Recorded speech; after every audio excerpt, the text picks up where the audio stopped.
The text came just as I was leaving my mother's funeral. My hands were still shaking from placing the final rose on her casket when my phone buzzed with Marcus's message. Don't bother coming home. Change the locks. Emma needs the space. Emma, his 24-year-old yoga instructor. The woman he'd been just friends with for months while my mother was dying of cancer. And now, on the day I buried my mom, he was kicking me out of my own home. I stared at my phone, reading the message again through tears that had nothing to do with grief. My name is Olivia Parker, and at 35, I was watching my life crumble in real time. First my mother's death after a brutal 8-month battle with cancer, and now this, my husband of 12 years choosing the day of her funeral to show his true colors. Another message buzzed through. Your stuff is in storage unit 47 at Safekeep. Take your time getting it. Emma and I will be christening every room of our new home tonight. My Aunt Sarah touched my arm gently, noticing my distress. Liv, what's wrong? I showed her the messages, watching her face transform from concern to fury. That bastard, she hissed, gripping my phone so tight I thought it might crack. He's kicking you out? Today of all days. I nodded, feeling strangely calm despite everything. Maybe I was in shock, or maybe I'd just run out of tears. He changed the locks while I was burying Mom. What Marcus didn't know, what he'd never bothered to learn during our marriage, was that the house wasn't just any property. It was my inheritance, left to me by my grandfather 5 years ago. The same grandfather who'd raised me after my father died, who'd taught me about real estate and the importance of protecting what was mine. Don't put his name on the deed. Grandpa had warned me when Marcus and I got married. I've seen too many good people lose everything because they trusted the wrong person. At the time, I thought he was being paranoid. Now, standing in a cemetery where we just laid my mother to rest, I was grateful for his foresight. I dialed Mr. Thompson, my grandfather's old lawyer who still handled all my legal affairs. He answered on the second ring. Olivia, I'm so sorry about your mother. How are you holding up? Marcus changed the locks on my house, I said, my voice steadier than I felt. He's moving his girlfriend in. There was a pause, then a low chuckle that held no humor. The house your grandfather left you, the one that's solely in your name. That's the one. Give me an hour, he said, his tone shifting from sympathetic to businesslike. Don't respond to any more of his messages. Don't go to the house. Let him dig his hole deeper. I ended the call and turned to my Aunt Sarah, who was still seating beside me. Can I stay with you tonight? Of course, sweetheart, as long as you need. She squeezed my hand. What are you going to do? I looked at my phone as another message came through, this one with a photo of Emma sprawled across my mother's antique couch. The one she'd left me in her was just last week. The rage that filled me was ice cold and clarifying. I'm going to let Marcus learn a very expensive lesson about checking property records before making stupid decisions. The next few hours passed in a blur. Sarah drove us back to her house, where I changed out of my funeral dress into jeans and a sweater. Mr. Thompson called back with a game plan, his voice carrying a note of satisfaction I hadn't heard before. I've contacted the police, he said. They'll meet us at the house tomorrow morning. What Marcus has done is illegal, changing locks and attempting to take possession of property he has no right to. The fact that he did it while you were at your mother's funeral, well, let's just say the judge isn't going to look kindly on that. My phone kept buzzing with messages from Marcus, each one more arrogant than the last. Emma loves what I've done with the master bedroom. Your taste was always so boring. And later, don't worry about the garden. Emma's going to dig up those roses your mom planted. She wants to put in a meditation space.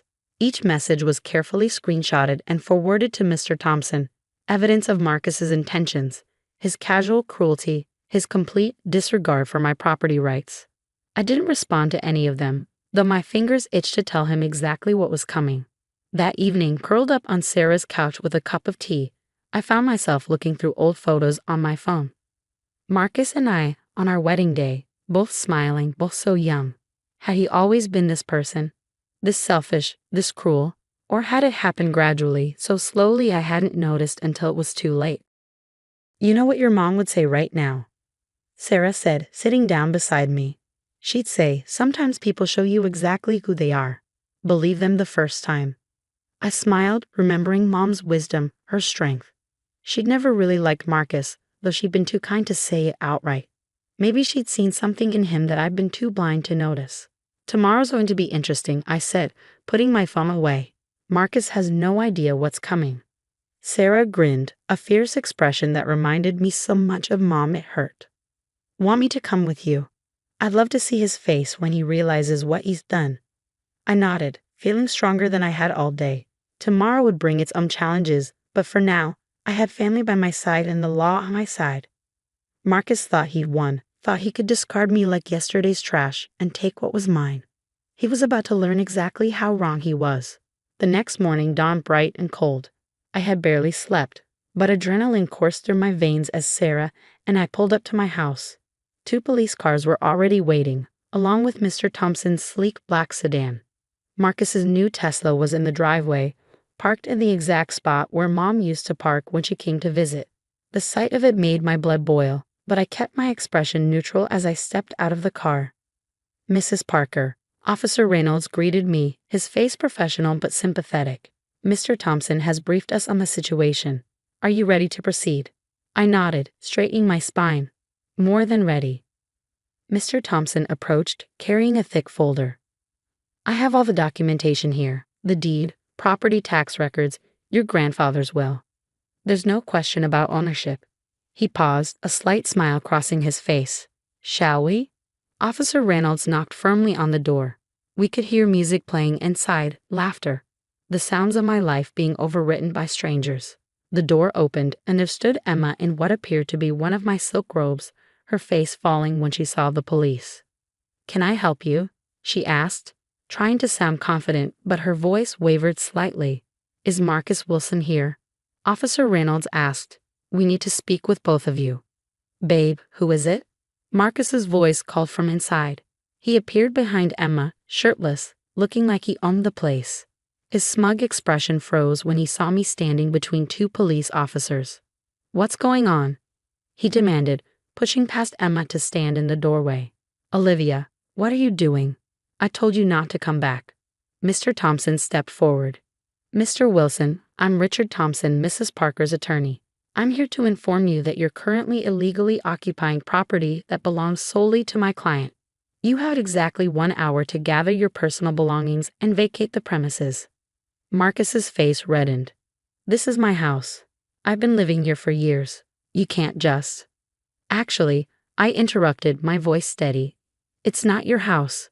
It never was. Check the deed, Marcus. I told you to do that yesterday, remember? Mr. Thompson held out the property records. The house was inherited by Mrs. Parker from her grandfather 5 years ago. Your name isn't on any of the documentation. By changing the locks and attempting to take possession, you've committed several crimes, including criminal trespassing and attempted theft. Emma's face had gone pale. Marcus, you said this was your house. You said. It is my house. Marcus shouted, his cool facade cracking. I'm her husband. Everything she has is mine. Officer Reynolds stepped forward. Sir, that's not how property law works. You need to start gathering your belongings now, or we'll have to escort you out as is. I looked past them into my house, and felt my heart clench. In just 1 day, they'd managed to create chaos. Empty wine bottles littered the coffee table. Mom's antique vase was knocked over, dirt spilled across the hardwood floors she had loved so much. And there, in the corner, was a pile of framed photos, my family photos, face down on the floor. 1 hour, I said, my voice cold. And Emma, that's my robe you're wearing. Take it off. The next 60 minutes were excruciating. Marcus alternated between pleading and threatening as he threw clothes into bags. Emma darted around like a scared rabbit, gathering her things while trying to avoid everyone's eyes. You can't do this to me, Marcus kept saying. Where am I supposed to go? Emma's lease is up. We were going to live here.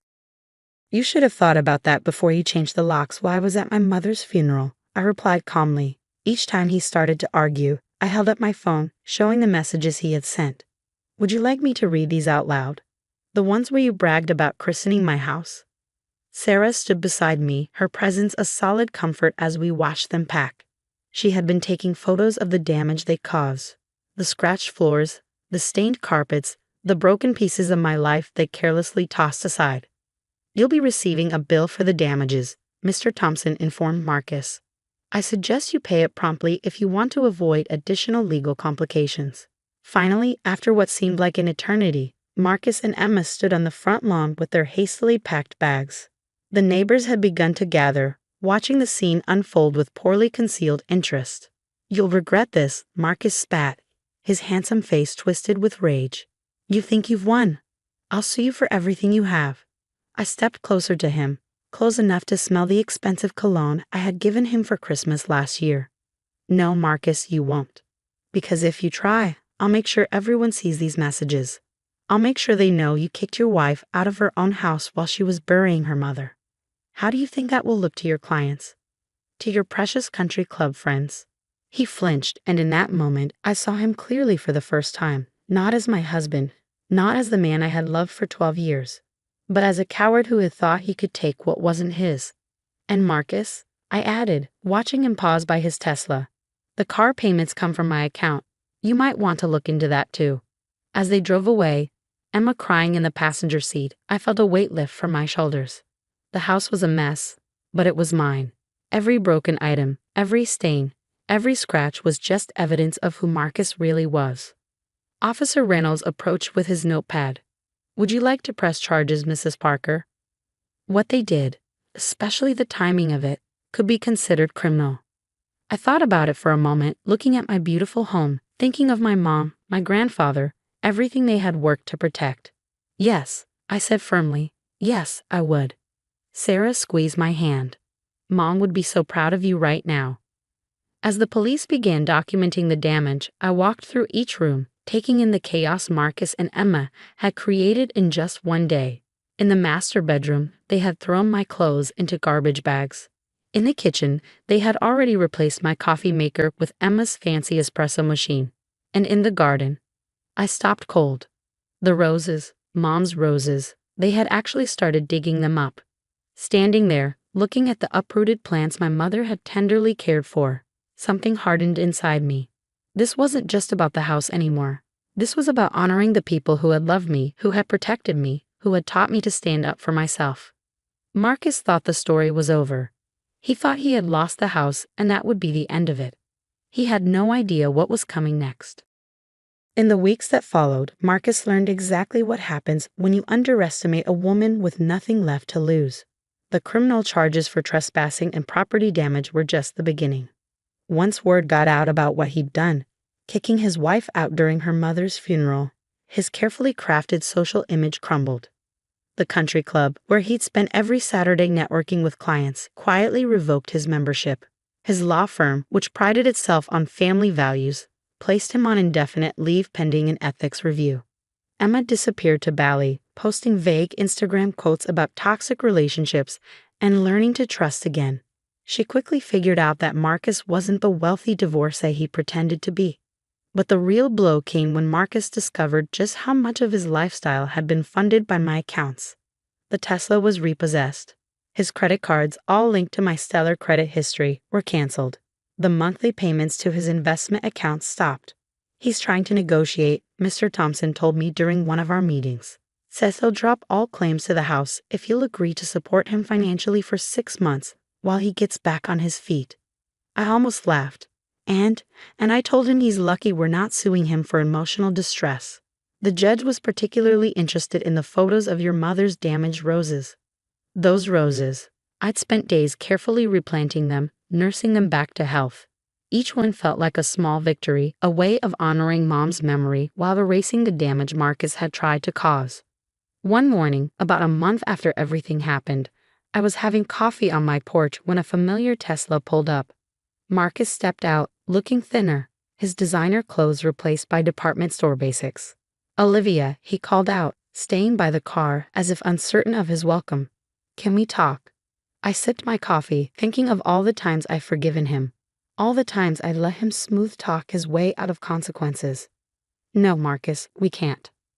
"Please," he stepped forward, his voice taking on that wheedling tone I'd once found charming. "I made a mistake. I see that now. Emma was nothing, just a midlife crisis. You're my wife." "Ex-wife," I corrected. "The divorce was finalized yesterday. Didn't your lawyer tell you?" He paled. But we were supposed to have a hearing." You waived your right to a hearing when you failed to respond to the court summons. Check your mail sometimes, Marcus. Those legal notices weren't junk. He ran his hands through his hair, a gesture I once found endearing but now just seemed pathetic. What am I supposed to do? I've lost everything. No, I stood up, finally ready to say what I should have said years ago. You threw everything away. There's a difference. Just then, Sarah pulled up in her car. She'd been coming over every morning, helping me restore the garden, making sure I wasn't alone. She took one look at Marcus and pulled out her phone. Should I call Officer Reynolds? She asked loudly. He said to report any trespassing immediately. Marcus backed away quickly, almost tripping over his own feet. I'm leaving. I needed. What you need, I said firmly, is to get in your car and drive away. Don't come back, Marcus. Don't call. Don't text. It's over. As his car disappeared down the street, Sarah came to stand beside me. You okay? I looked around at my home, really looked at it. The roses were blooming again, their pink petals bright against the morning sun. Through the window, I could see Mom's antique vase, restored and filled with fresh flowers. The house felt peaceful, clean, like it had been cleansed of something toxic. You know what? I smiled at my aunt. I really am. 6 months later, I was hosting a garden party. Friends, family, and neighbors gathered to celebrate the complete restoration of Mom's rose garden. Mr. Thompson came raising a toast to justice served with thorns. Even some of Marcus's former friends showed up, having chosen sides definitively after seeing his true colors. I heard through the grapevine that Marcus had moved back in with his parents in Ohio. Emma was engaged to a yoga instructor in Bali. Their brief attempt to steal my life had become nothing more than a cautionary tale, a reminder to trust my instincts and stand my ground. Standing in my garden, surrounded by people who truly cared about me, I felt my mom's presence strongly. She would have loved this, the flowers blooming, the laughter, the sense of family and community. More than that, she would have been proud of how I'd handled everything. Your mother always said you were stronger than you knew, Sarah said, coming to stand beside me. Guess she was right. I touched one of the roses gently, its petals soft against my fingers. She usually was. The sun was setting, casting long shadows across the garden, but I wasn't afraid of shadows anymore. Sometimes the darkest moments in our lives lead us to the brightest futures. We just have to be brave enough to stand our ground and fight for what's ours. Marcus had thought he could take everything from me on the day I was most vulnerable. Instead, he'd given me something priceless. The knowledge that I was stronger than any storm, capable of not just surviving but thriving. And those roses, they bloomed more beautifully than ever that year.